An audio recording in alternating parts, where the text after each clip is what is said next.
நம்முடைய அரசு பொறுப்பேற்ற பிறகு நீங்கள் பார்க்கலாம், இந்த அரசு பொறுப்பேற்ற பிறகு என்ன செய்துட்டு இருக்குன்னு பார்க்கணும். கடந்த காலத்தில் எப்படி இருந்தது, நான் முதலமைச்சராக இருந்திருக்கிறேன், எப்படி அடிக்கல் போன திறக்கணும் ஒரு மகிழ்ச்சியாக இருக்குது. அதுக்கப்புறம் அது மாதிரி நடந்ததா? இல்லை.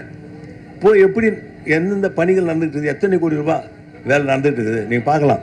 எல்லா சாலைகளும் பாருங்கள். உங்கள் ஊரில் இப்போ நான் வந்தேன், முன்ன வரும்போது எப்படி இருந்து இப்போ எப்படி இருக்குன்னு பார்க்குறேன். எல்லா சாலையும் போடப்பட்டு இருக்கின்றது. எல்லா ஊர்லையும் அதே மாதிரி சாலைகள்லாம் மேம்படுத்தப்பட்டு இருக்கின்றது. இணைப்பு சாலையெல்லாம் மேம்படுத்தப்பட்டு இருக்கிறது.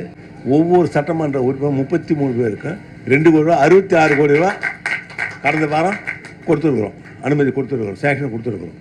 நம்முடைய பஞ்சாயத்து நகராட்சி மூலமாக என்னென்ன பணிகள்லாம் செய்ய வேண்டுமோ அந்த பணிகள் எல்லாம் எடுத்துக்கொள்ளப்பட்டு சட்டமன்ற உறுப்பினர் என்ன சொல்லுகின்றார்களோ, மக்கள் குறைகளை கேட்டு அவர்கள் என்ன சொல்லுகின்றார்களோ அந்த பணிகளை எல்லாம் எடுத்துக்கொண்டு செயல்படுத்துவதற்கு நடவடிக்கை நம்முடைய அரசு எடுத்துக்கொண்டு இருக்கின்றது.